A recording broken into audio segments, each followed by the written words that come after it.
Hi, welcome to Life Hurts, God Heals. I'm one of your hosts, Kim Ward. And I'm your other host, Pflegl. And on this particular episode, we get to bring back one of our guests from previous episodes, Jon Byron. I like that I get to say not just returning guest, but an alumni. So, Jon, welcome back to Life Hurts, God Heals. Thank you very much. It's good to be with you all again. And my past experiences in this context have been a joy, and we'll look forward to what is going to happen next. And I would say the same for us. It's been a joy to have you on. You have a great heart for God. I've learned a lot from you over the years of being not only with you on this show, but also being in spiritual direction school with you in years past. I love your heart, and I love how articulate you are, how thoughtful you are, and it's been a pleasure every time that you've come on the show. Thank you very much. As I was praying about particular topics for this season of Life Hurts, God Heals, one of the topics was the journey that we all go through, those of us who follow Jesus. That there are steps along the journey. And I thought of the book when you were one of the instructors for the spiritual direction school that you had us read, The Critical Journey. I'd never quite read anything like that book before. And talking about like breaking up the journey of walking with Jesus in different steps. So I thought of you and how it would be great to have you back and sharing some of the things that you taught us. I think we have to recognize that the spiritual life has many moments of miracle and many moments that could be described as instantaneous wow moments. Okay? But that being said, spiritual life tends to be a process. Yep. And when you think of process, you think of beginning and you think of end. And to talk about that, oftentimes we get consumed with getting people going and getting to the end. Right. But the most of life is all that in between space. So to talk about journey is to talk about all that in between space. And to talk about some of the ways that we encounter spirituality in that journey, I think it helps. To some degree, we're looking for guides. We're looking for people that will help us navigate through all the different parts of a journey. And so I'm as comfortable as I am knowing that I need navigation. I need help. Yeah. So whatever I have that's there, if it can be made available and if it's helpful, that's great. First of all, would you mind telling people like a little bit about the book, the authors, and what it's about, The Critical Journey, that is?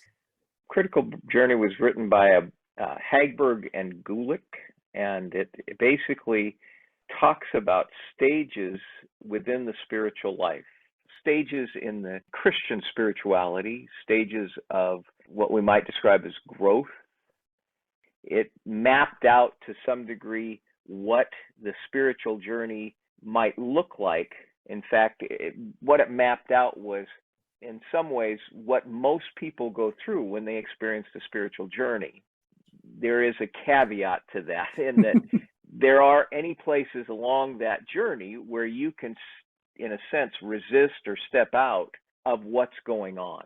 And so if we consider that the journey that we have, the spiritual journey that we have in Christ, is one that is interactive, that we are in some ways interacting with a God that initiates with us, a God that is personally involved with us and connects with us.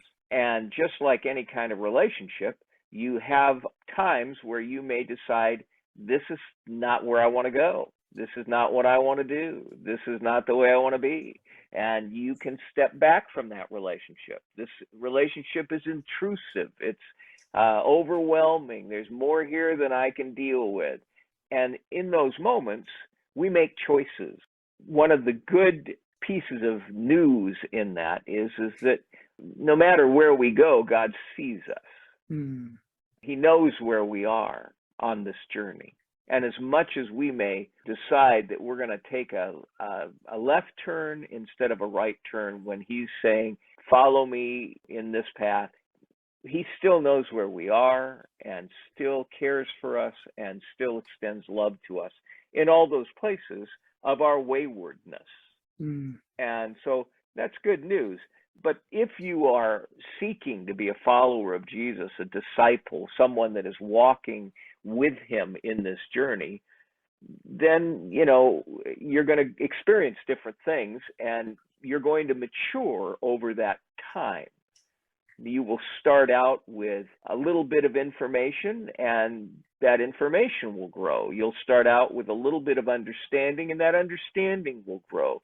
You'll start out with a little bit of closeness and relationship, and that closeness will grow as you continue to walk with Jesus. But also, you will walk with Jesus through all the circumstances of your life. And those circumstances are like incessant curveballs, in that you can't necessarily always predict where they're going to come. And so you basically realize that you had an idea that this is the way life was going to look and how it was going to play out. You had plans, you had agendas, and all of a sudden you're realizing that some of those things aren't happening the way you thought. Some of those things aren't occurring in the ways that you would have wanted them to occur. And so the journey, as much as it is following Jesus, the reason you follow Jesus, the reason you want to stay close, is because there are a lot of twists and turns on the path. And he's going to lead you through those as opposed to you just stumbling blindly along and falling off the edge of a cliff. So you stay close. You walk this journey. You walk a path. And in that, there are twists and turns in it. And sometimes those can be incredibly frustrating to how you process things. And they can make you feel at times like, is this really the way? Seriously, is this the way? So for most of us, we're in the season of Lent right now, at least as we're recording this. And for a lot of people, the idea of suffering is the thing that they came to Jesus about. They said, Lord, I want to follow you because you're going to prevent all the suffering in my life from happening. You're going to somehow help me to avoid pain. And the very nature of Lent teaches us is that if we follow Jesus, we are following a path that leads to a cross, that leads to a place of death. That is not an easy concept to wrap your head around or your emotions around. I mean, at least it's not for me. I struggle with the idea of death every day. And it can be as big as the actual physical death, or it can just be the existential realities of death. Death of dreams, death of agendas, death of plans, death of whatever. Those kinds of things are not necessarily easy. And if it helps you at all, I'm not sure they were easy for Jesus either. Right. So in the Garden of Gethsemane, as Jesus prays, he doesn't pray, Father, I'm looking forward to this. I am so waiting just to hang on a cross and have nails put through my wrists and my feet and ankles. And this is so exciting to be able to do that. And really, I kind of take pleasure in that kind of pain. I'm not sure that was what Jesus is praying. In fact, what we read is that he prays, Lord, if there's any way that this cup can pass from me, please do that. But he follows with that statement, not my will, but thy will be done. And when we walk this journey, we're walking with someone that has surrendered his life to the plan of his Father. We, in a sense, to walk into that kingdom with him, into that place of the new life he has promised, we got to walk the path that he walks. The entrance is not different for us than it is for Jesus. Right. It is still through the cross. The beauty is that overwhelming sense of abandonment or separation from God that he experiences at the cross, he has taken upon himself for us. Doesn't mean that we don't have to suffer. It doesn't mean that we won't go through suffering. It just means that that sense of abandonment, that sense of forsakenness that Jesus screams from the cross, is not the experience that we have to have. Now, we may feel forsaken at times, but we are not experiencing what Jesus does in the same way. We are, in a sense, joining with him in that place, and the suffering that he has suffered, we are taking on ourselves. And it is the very thing that, in a sense, unites us to him and, in a sense, takes us into that place of redemption that we so desperately need. The journey is not necessarily always easy. So when we think about stages in the journey, typically we think of stages in terms of progression, and they are to some degree. For the monastics, they used to talk about a trellis oftentimes as kind of the moving up of the vine up a trellis, or they would talk about a ladder, and they'd talk about the rungs of the ladder and moving up the ladder. We are probably more attuned to say stages because that kind of fits our vocabulary. The images of the others oftentimes are helpful to us, but we talk about stages of, in psychology, they have stages of development, developmental stages. In spirituality, we talk about kind of the stages of the journey that are somewhat typical of every believer. Those broad kinds of statements oftentimes make us cringe a little bit. We like to think we're unique, that we're not the same, that, we're special. That may have been your experience, but it wasn't mine. But in general, these stages of journey tend to be things that everyone, at least in some way, has an experience of. Wouldn't you say, though, that it's a both and? That there's connecting points for all of us, and we are also unique and special. Oh, yeah. How we experience the stages, I think that's very unique to us, unique to our personalities and to who we are. So, yes, we are unique. I mean, we are fearfully and wonderfully made. It's not like God just had a plaster cast and made 4,000, Jon Byrons out there that all are the same. My personality, the way I encounter things, the way I process information, all those things have a uniqueness about them because of how great the Creator is and the variety with which he can act. So that's true. The stages just give me reference points to my own experience, so to speak. They help me process my experience. And so they generally kind of are like a lens that I can see my experience through and find various places of identification. I can see that this is part of that stage. I think we are unique, and the stages, in a sense, help us see some of the ways we are interacting with God. So before we jump into the stages, one of the questions that came to my mind, especially as you were talking about suffering, which is really what a lot of the times what this particular show is all about, right? Life hurts, right? God heals. Yeah. But we really don't like the idea of suffering. So I think maybe before we jump into the stages, and there is a lot of suffering that happens in our journey with Jesus because it happened to him. But before we get into that, the question that rises up is, what's the point? And so before we get into the stages, it's important to know the end goal, right? Where we're going, especially when there's hardship involved. Like, we need to know where we're headed because we need the hope that there's something, right? Yeah. So just from your experience and the wisdom that's come as you've walked this journey with Jesus, what is the point of this journey? Where are we heading? And what's this all about, really? Why isn't it a straight shot to the moon kind of thing, why so many twists and turns? Why the frustration? Why the disappointment? Why pain? What's it all for? First of all, to your point, I think we need to remember that there is a place that we are intended to be, and that's in the presence of the one who loves us completely. There is a place that we are intended to go, and that's in the realm that is defined by that loving presence.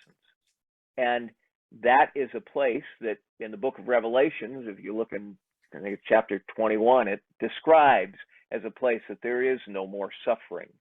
There is no more pain. There are no more tears, at least tears of pain and suffering. It is a place that is new and that there is life and that God gives life in that place. And oftentimes I think when we are in pain, we think like life is ending. And, we cling to life because we were meant for life. Now, the kind of life we cling to is part of what is going on here. I think to some degree we have gotten accustomed to a life in this world. And if we look at, say, the concept of evolution, and I am not an evolutionary scientist or biologist, so I don't understand all the concepts of it. But to my very limited understanding, evolution is always talking about adaptation and how the species adapts as time goes on to what the environment calls for. And I think when Genesis begins and God creates, I think there is a perfect creation in which he intends humanity to exist in. But when humanity decides that there's fruit on the tree that looks better than what God has provided for them, and they want to go after that, when they think their way is going to be better than God, it sets them apart. It puts them in a place of resistance and puts them in a place of separation. When that happens, all of a sudden you have man not in the context he was meant to be in. You have humanity in the place not that they were created for, but you have them in a context now that actually is sort of toxic to what they were created to be. And in that, they are beginning to adapt. They are evolving and adapting in that toxic environment. In that context of death, in a world of death and pain. And they are adapting to that kind of atmosphere. Well, all of that adaptation is going on in that toxicity. So we continue to adapt and we continue to become more accustomed to this toxic environment. It becomes reality for us. Now you come to the kingdom of God, and you have a whole lot of people that they've breathed their whole life in the toxic environment, and now you're going to take them into an environment where they have to breathe a different atmosphere. You go into a room filled with carbon monoxide, you're going to begin to cough because it isn't air. But if that's all you know, if all you've breathed all your life is carbon dioxide, flip it. Now you step into air and you're coughing like crazy because this isn't what you're used to breathing. And it's painful. It's weird. When a baby is born, it's born in a fluid, developing inside of a fluid. Now all of a sudden you take it out. We always kind of think, well, isn't it funny how they hit the baby and kind of get that fluid out and he screams and cries. And the baby is struggling at that moment. He's struggling to find the liquid again when he was meant to breathe in that other atmosphere. He wasn't intended to live in that fluid all his life. But given a choice of being in pain from having to breathe that other stuff, the baby might sit there and say, this is really comfortable here. I'm fed all the time, insulated, I'm warm, it's like a bath in here, 98.6. And now all of a sudden, you've pulled me out into a place where it's cold out here. It's freezing. And it's not 98.6. In fact, they refrigerate this operating room so it feels like it's about 40. Now I'm trying to breathe in this stuff that doesn't feel anything like I'm used to. And it's hard. If we imagine the spiritual life as a long process of beginning to learn to breathe the atmosphere of God, it's hard. And so suffering oftentimes is our response of having been breathing in one adaptive element of air and having been transitioning into a new adaptive element of air. And so the atmosphere we are moving into is the atmosphere of Jesus. And that's different than the atmosphere of this world. So just in a practical way, the longer we attach to Jesus, the more accustomed we become to that atmosphere. But it doesn't mean that we still can't revert and move into the old atmosphere and feel like, boy, this is so comfortable. I remember this. This is nice. I liked this because it just appealed to me at that moment. It was all I knew. And now I've experienced the atmosphere of Jesus, and all of a sudden I realize my lung capacity is developing different when I'm with Jesus. I'm breathing something that's actually life-giving to me.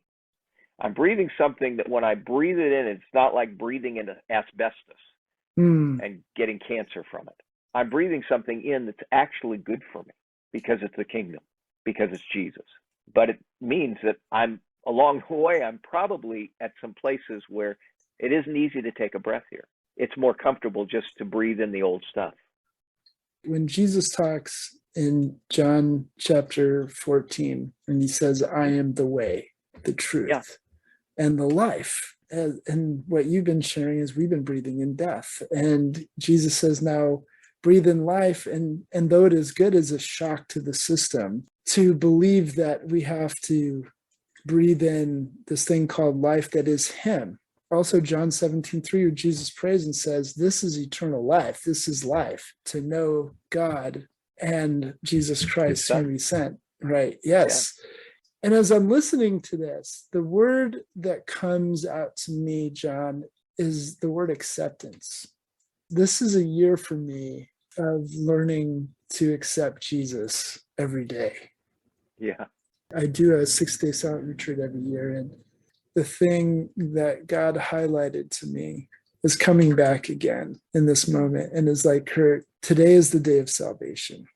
Today is the day of salvation. But just like the first time that I accepted Jesus and his sacrifice for me, the thing that you talked about, he was wrestling and about to enter into when he wrestled in the Garden of Gethsemane. The thing that I have to accept about myself before I can accept Jesus as the way, the truth, and the life is that I am a finite creature of the creation. And in so accepting that fact that I don't know everything, that in fact my perspective is very narrow, then I can accept what Jesus says and listen to his truth and walk in it as a worshiper who worships in spirit and in truth. The only way I can depend on the Spirit for the truth is accepting first my own finiteness as a creature. And that is a daily struggle, because the air that I breathed before I came to Jesus was one of pride, which leads to insecurity and shame and death. I want to be the one who is the Lord of all I survey and have the ability to call the shots. But when I do, I find that burden that I take upon myself is too much for me. And the pride of wanting that which is only God's realm, the kingdom is his, and it is his to call the shots. And when I try to carry that kingdom on my own shoulders and be the king, I'm crushed by the weight of it all. And I have to let that go and accept the humility of being a creature so that I can accept what he says again today, and let today be another day of salvation, of redemption, as you said it. Yeah. It's that place of I'm in control or he's in control. And every day I awaken to that impulse in me to say, this is a day that I have made and I'm going to rejoice in what I'm doing. And God is saying, no, this is the day I've made, and you get to rejoice and be glad in it.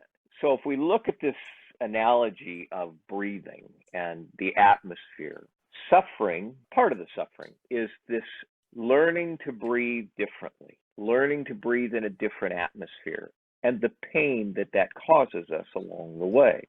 So I think that's part of what suffering is about. It's this detachment from the old atmosphere to the new atmosphere, and detachment is never easy. If it's detachment from my pride, if it's detachment from my sense of control, if it's detachment from the stuff I have that makes me feel secure, if it's detachment from the relationships I have that make me feel happy about life or whatever it is, whatever those places that I get way attached to that keep me from further attachment to Jesus and his atmosphere, are those very things that are pulling at me. And that in itself is painful. Mm-hmm. Saying goodbye to those things, or at least waking up every day and saying, okay, today's a new day where I have to address the attachments in my life and have to be willing to say no. When we look at suffering, we kind of look at the big things. I've got cancer. I'm suffering in pain, physical pain. So we look at the disappointments, we look at those, major life events and that are difficult and things like that, and those become suffering. But every day there is a suffering going on that we're saying no to one thing so that we can say yes to something else. When someone takes a fast, okay, when you go on a fast, you basically are depriving yourself of something so that you might embrace something else. Well, if you like the thing you're saying no to, that's never easy. And therefore there's tension. And therefore there's frustration. And therefore there's disappointment. And therefore there's suffering that is attached to those things. The point is that along this spiritual journey, the more that we breathe in the atmosphere of Jesus and the more accustomed we become to that atmosphere, the more that becomes life-giving to us, and the less prone we are to step back into this atmosphere of the old life and feel like it's still the greatest thing ever. We begin to see it for what it is. We see it as oftentimes a gift that we have somehow twisted around into some sort of God and made it into something that is essential to our life, when really what is essential is this other atmosphere. To some degree, it's the atmosphere of death, because we are in a world, a system that is in perpetual decay. And in that perpetual decay, I am perpetually decaying, which, as much as I want to push back the hands of time and, go to the gym and work out and try to stave off muscles that are deteriorating, or my eyes that can't see the way they did, a hairline that has increased significantly. There is this sense of decay that will happen. Death, in some ways, is a part of life. You can't escape it. But we're meant for life. So now we're in a quandary. We're meant for life. We can't escape death. What do? The gospel is Jesus came so that we might have what we were meant for. Life. And to do that, he died on a cross, rose from the grave, and now presents us with a life that is eternal.